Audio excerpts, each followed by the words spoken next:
గాన్లపల్లి, కురప్పల్లి, కేతనపల్లి, బండమీదపల్లి, చేరాల, దుర్గ సముద్రం మరియు ఇతర ఊర్ల నుంచి చేసినటువంటి భక్తాదులు మరియు వేదిక పైనటువంటి సహ బంధువులు, స్నేహితులు మరియు అందరికీ ప్రతి ఒక్కరికి పేరు పేరున ఈ సమావేశానికి ఈరోజు వచ్చినందుకు కృతజ్ఞతలు, ధన్యవాదాలు తెలుపుకుంటూ నమస్కారాలు తెలియజేస్తున్నాను.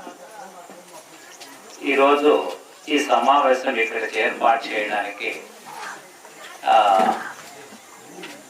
ముందు ఏం జరిగినాయి, ఎలా జరిగినాయి, కారణం ఏమినేసి కొన్ని క్లుప్తంగా నేను మన ఊరు వాళ్ళకి చెప్పాలనేసి అనుకున్నాను.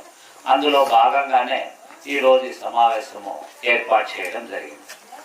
ఇక్కడ మీకందరికీ తెలిసిందే, నేను వేలూరు గిరి ఈ ఊర్లోనే పుట్టి పెరిగినాము.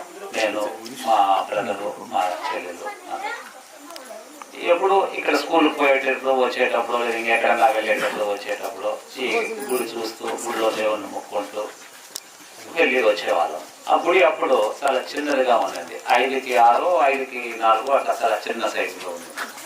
చూసినప్పుడు మరి ఇంకెక్కడన్నా బయట ఊర్లో ఎక్కడన్నా మనం పోయి గుళ్ళు చూసినప్పుడు కొంచెం మనసులో మన ఊర్లో కూడా కొంచెం గుడి ఇంకొంచెం పెద్దదిగా ఉంటే బాగుంటుంది అని అనిపించింది.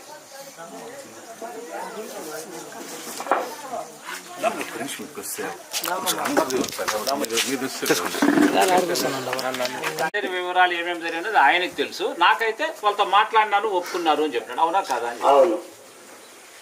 మేము గుడి పూర్తిగా అర్థం గుడి కట్టొచ్చి అట్లా మాట్లాడదు, అది మళ్ళీ వస్తుంది. అర్థం గుడి కట్టి